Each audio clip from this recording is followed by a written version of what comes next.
agents sold out were in fact paid. Some of them paid extremely well. That was the overwhelming. During, I guess, the 30s, 40s, and 50s, it was mainly devotion to a doctrine, mainly communism.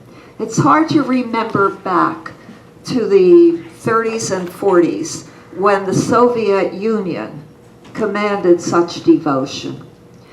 When people believed so fervently that a new world was in fact going to appear, that all the problems of the old would be solved. It was in many cases undeviating. Alger Hiss, who was eventually, as you know, convicted of perjury in the famous Hiss Chambers contest, said to one of his biographers, the most recent was, I think, 2012. He said to her, "You don't understand. We were building a new world." And that is sort of encapsulates. The Russians were extremely lucky. I might mention also there's quite a tradition of spying in Russia. It didn't begin recently. It goes back to the Tsars. The Tsars had to maintain their hold on power, and so they spent lavishly on informers, spies, keeping track of their opponents, even those who had fled to Europe. And they maintained that tradition. And so the devotion to such a cause as Marxism, communism, remained a motivating force in the lives of many. And what we know now is looking back, and I'm going to start with that in a minute, on the decades of the 30s, 40s, and 50s in the United States, we know that the KGB had infiltrated most of the organs of government. Even it's estimated there were between 500 and 600 individuals, Americans, who were in fact, you could call them spies for the Soviet Union. And so I want to say a little bit about that. The next motivation, the final one I'll talk about, is the idea of doing good, an altruistic motivation. An idea that there was right and wrong in the world, and that it was your, I guess, responsibility to do what you could to assist the triumph of right. I'm going to mention a man you probably never heard of. His name was Juan Pujol. Anybody know who he was? Except the doctor, right? His nom de guerre was Garbo. And on the 40th anniversary of D-Day, he was invited to London, and the headline in the Morning Post said, "Garbo, as responsible for the victory on D-Day as Generals Eisenhower and Montgomery." That was quite a compliment. So I'm going to tell you his story. And the last one I want to take up, again, still a controversial case, is that of Jonathan Pollard. Because his motivation primarily was, and I'll read his own words to you, a feeling that somehow the Israelis were being, I guess, cheated by the United States, with whom they had a treaty to share all intelligence. So I hope I have time for all of that, but I'll try to be quick. Okay. All right, let me just get back to the 1930s and 40s, and the case primarily of the Communist Party and its spying activities. The most recent book on the documents that have come out affirming this is a book called Spies, The Rise and Fall of the KGB in America, published by Yale University Press. So you know it has a very respectable imprimatur. And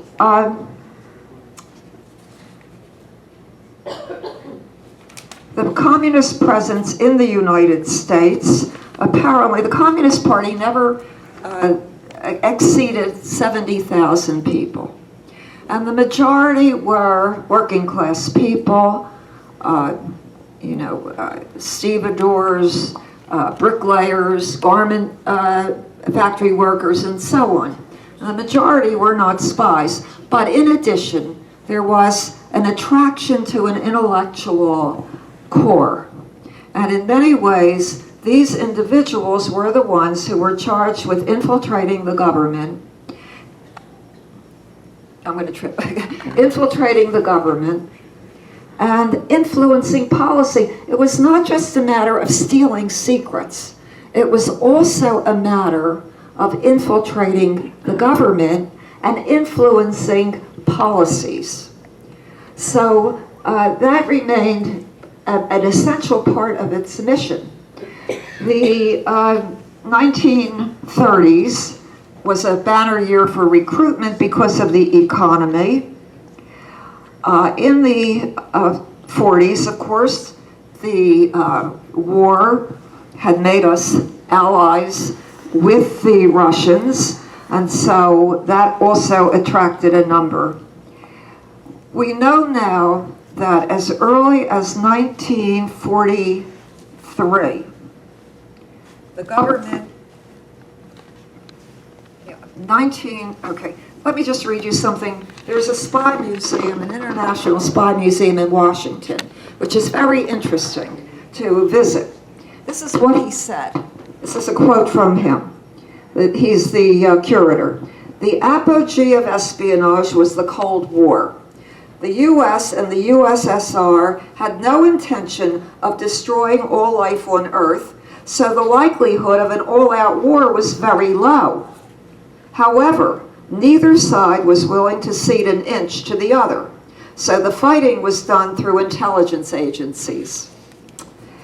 As early as July 1941, a State Department official said this: "Ample evidence exists that American communists are taking advantage of the present situation to attempt to ingratiate themselves in high government circles as advocates of democracy under the guise of advocating all-out aid to the USSR."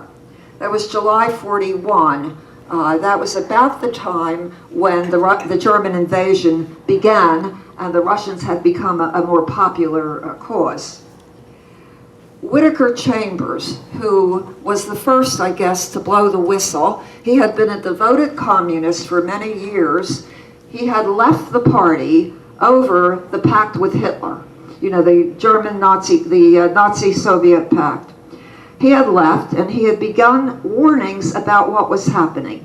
The real power of the group lay at higher levels. It was a power to influence from the most strategic positions the policies of the U.S. government, especially in the labor and welfare fields. Moreover, since one member of the group was secretary of the National Labor Relations Board, and another was in the top council of the CIO, the Communist Party was in a position to exert a millstone effect, both in favor of policies and persons it supported, and against politicians it disliked. Now, he had testified at length before Congress in '48. And he had implicated, it was the House Un-American Affairs activity, and he had implicated various government officials, but the main one that he had had contact with was Alger Hiss. Hiss was exactly the opposite. He was from an aristocratic background, he had attended the best schools, he had worked his way up to the upper echelons of the State Department, he accompanied Roosevelt to Yalta, and he had been an American representative at the founding of the International Monetary Fund. So he had attained the very highest positions within the American government. He implicated Hiss. Hiss sued for perjury, accusing Chambers of perjury.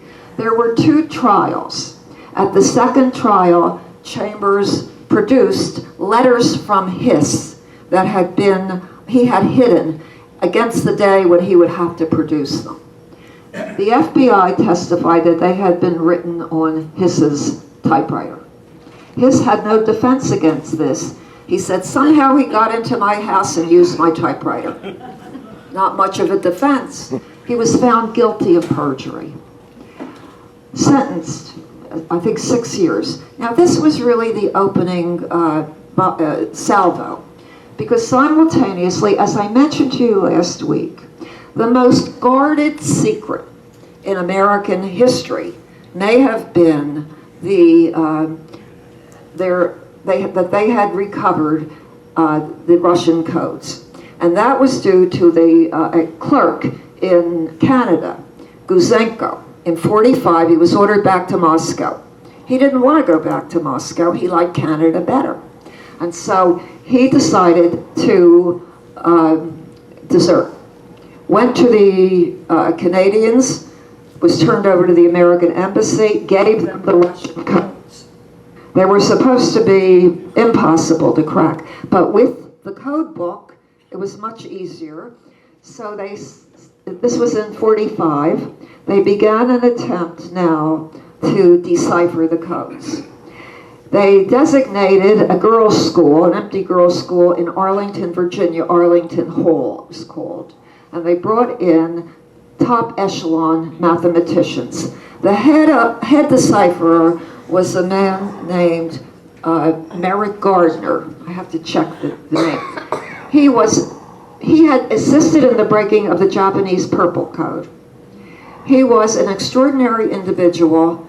He spoke 7 languages, including Sanskrit, had to learn Japanese, and he learned it in 3 weeks. And believe me, it is a very difficult language. He apparently set to work on the Venona, and they were able to decrypt Russian messages. So they knew exactly what was happening, but it was not revealed for 50 years. It was the greatest secret of the war. It was comparable to Ultra and to Bletchley Park, but it was kept under wraps. The Russians actually changed the codes, I think, in 1951 or so. But they had the original decrypts, and they only were able to do a portion of them because they were so difficult. But Venona was, in fact, the key to the Cold War. And what they learned was that the government, in fact, had been infiltrated, that the officials, for example, I have them all listed, but I don't have time. They had infiltrated the Treasury Department, the OSS. There were some 500 or 600 such agents, and they could identify them by name, but they were never named publicly. They also discovered the trail that led from Los Alamos to New York. That was the trail of the atomic spy ring. And of course, it was Klaus Fuchs, was a refugee German scientist who was instrumental in the creation of both the hydrogen and the atomic bomb. Klaus Fuchs apparently had connections with the American ring. And they turned over the notice to British security, and the British then were able to arrest Fuchs. And from there, they found the trail that led to Harry Gold. He was a courier for the atomic spies, and ultimately to the Rosenbergs and a number of others. And of course, you know the spectacular nature of the Rosenberg trial. It's interesting that Fuchs got 14 years, served 6, was then released, went to East Germany, and lived out his life as a scientist working for the East Germans. In the case of the Rosenberg spy ring, it took place against this hysterical background of spies in government, the charges by McCarthy, the Hiss case, Chambers' testimony. There was another spy who recanted, a woman named Bentley. She named names, And it got all caught up in the atmosphere of the McCarthy era. But at base, the Rosenbergs were, in fact, guilty. And the ring was not only sent information on the bomb, but there were other things, radar. You know, the Russians were recovering in 1945 at the end of the war from the worst war in history. The country was devastated. They didn't have the means or even the personnel to be able, for example, to explode an atomic bomb in 4 years, 1949. Also, other things were sent. That was just one of the many things that were apparently revealed to the Russians. Sonar, radar, something called a proximity fuse. The proximity fuse was a tightly guarded secret in the United States. It enabled the Russians to bring down the Gary Powers spy plane. Do you recall that? They had never brought down a spy plane before. It was a tremendous shock when this one came down. Why? Because they had access to the proximity fuse, which is one of the most tightly guarded secrets of the war. And these are people who did it, not necessarily for money, but for conviction. They also operated within various departments of government. I'll give you a couple examples. During the war, the Civil War in China, money was voted for Chiang Kai-shek by the Congress. The money never got there. Why? Because there were agents inside the Treasury. Harry Dexter White was his name. He was an assistant to Morgenthau, the Secretary of the Treasury. Made sure the money never got there. This was the form in the Treasury Department put forth a plan, a post-war plan, that would have turned Germany into 5 states and banned industry. It would have become kind of a pastoral country, like Tibet. And that plan was, they know, Morgenthau presented it, but in fact it was Harry Dexter White. And there were a number of others. Well, I don't have the time to go into all of it, but let me just say that many were never named publicly. Many retired with full honors. It's estimated there were about, as I say, 500. And the literature is full of it. The Rosenberg trial attracted the most attention, and mostly because of this sentence. There was no execution of a woman in American history since Mary Surratt, who was supposedly a Confederate of John Wilkes Booth. The sentence was completely out of proportion. It was hoped that this kind of a sentence would lead them to implicate others in the ring, but it did not. It's interesting, the judge, in pronouncing sentence, said that evidently you love communism more than you love your children, something like that. But nevertheless, the life sentence, Fuchs got, I think, 14 years. No woman, as I say, had been executed since the Civil War period. And there were, from all over the world, there were protests. The Pope tried to intervene. Jean-Paul Sartre sent a very, I'm sorry, I don't have access to too much here, but sent a very poignant note about the barbarity of executing people in this day and age. Nevertheless, and for 10 years the question raged, they were not guilty, they were innocent. A book was written by a couple named Schneer, S-C-H-N-E-I-R, and they proved conclusively that they were not guilty. Well, when the Venona tapes became public in 1995, there's conclusive proof.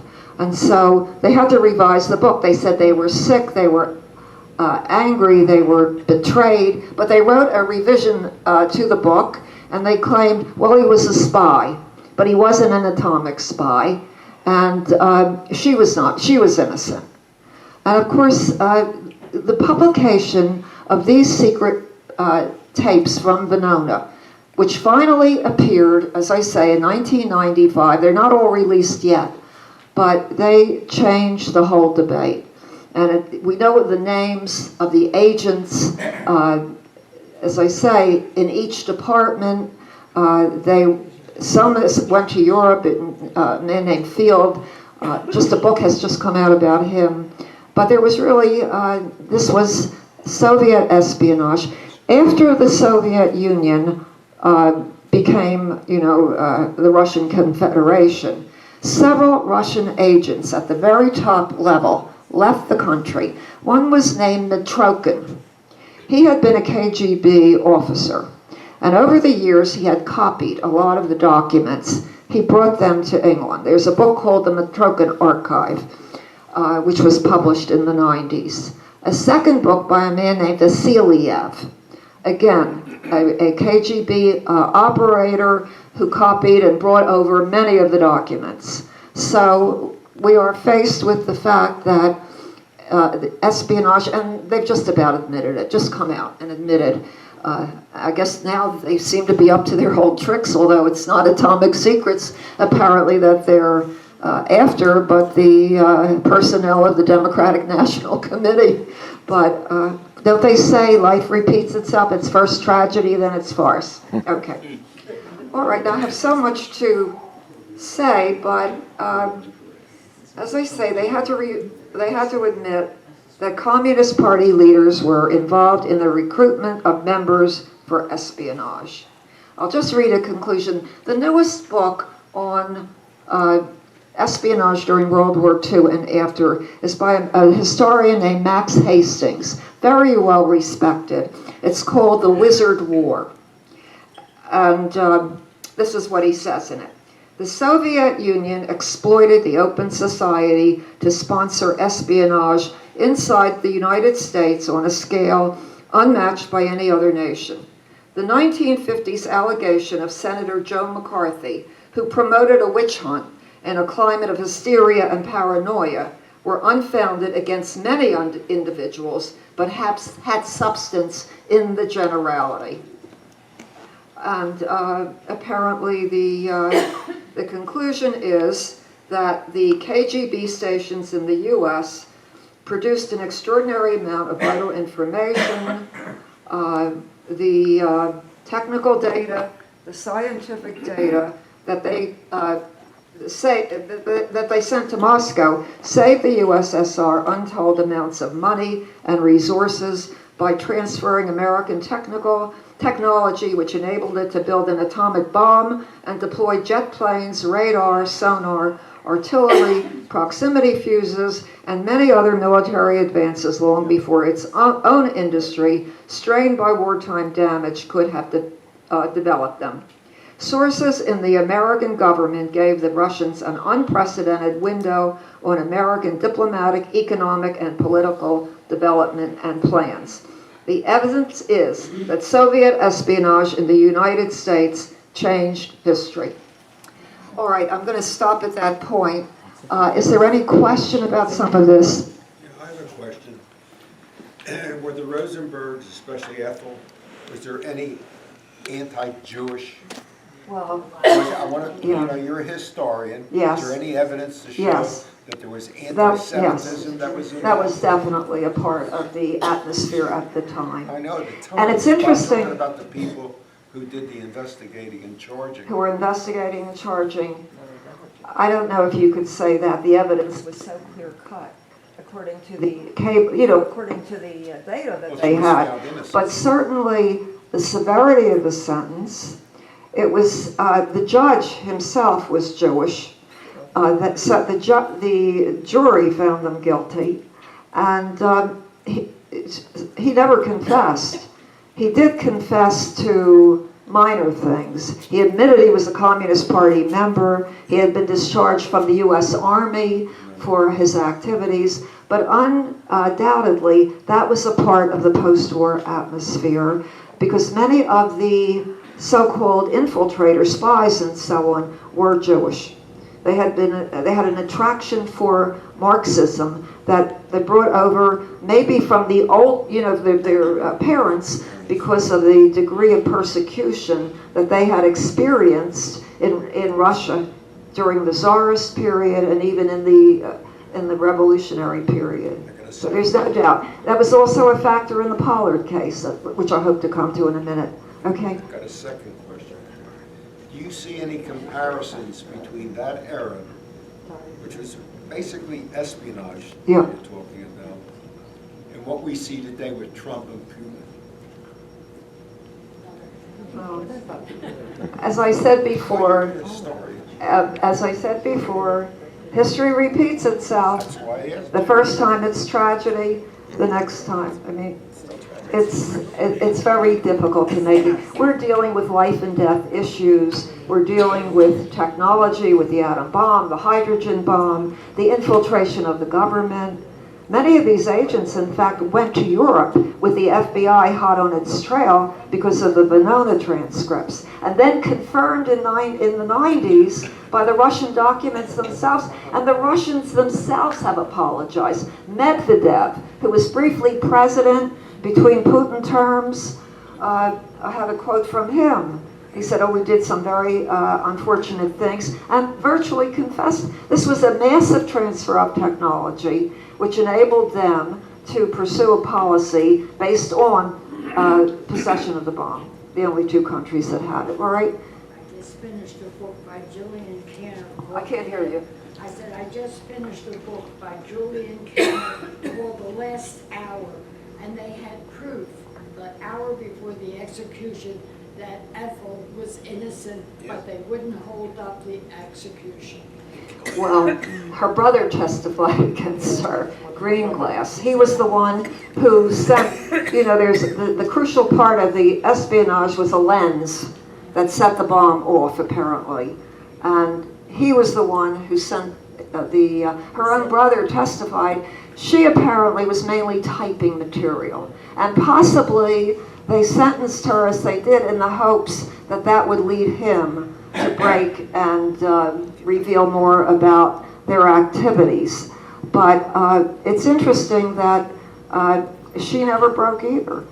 And as I say, there were protests all over the world, and Eisenhower's reply was, I'm going to paraphrase, if we let her go, then they'll only use female spies in the future, which was kind of a dumb remark, but nevertheless, they couldn't let her go. And it was a very sad episode. They weren't guilty. There is no doubt. Even the biographers who had pronounced them victims when the Venona tapes came around to the view, but they defended her because her role was relatively minor. Nevertheless, as the judge said, you had to choose between communism and your children, and you chose communism. It's hard to believe, but those were the times. All right, anything else? I have a couple of books. The man who decoded Venona, Gardner, he was very disappointed at the verdict in the Rosenberg case. He said Venona is an art form, and it's been misused. That was his. And Richard Wright, he's written a book called Spy Catcher. He was in charge of MI6 in England. MI5 in England was domestic spying. MI6 was international. It corresponded to the FBI and the OSS, and then its successor, the CIA in this country. But and also the FBI agent who protected Venona, the agent in the secrecy for 40 years, he said it was a mistake, because if they had released the documentation in the 50s, this bad decade when all this was going on, it would have maybe averted some of the controversy and upheaval over the whole question of Soviet espionage and internal traitors and so on and so forth, if they had simply revealed it. It was maybe a mistake not to reveal. But Ultra wasn't revealed for 30 years after the war. So they held this for 50. And it was only under I think it was Senator Moynihan, who insisted in 1995, he said, the Soviet Union has fallen. What's the point of holding on to all of this secrecy? And when it was the documents were revealed, then a lot more was known about the Cold War. I just had one final note.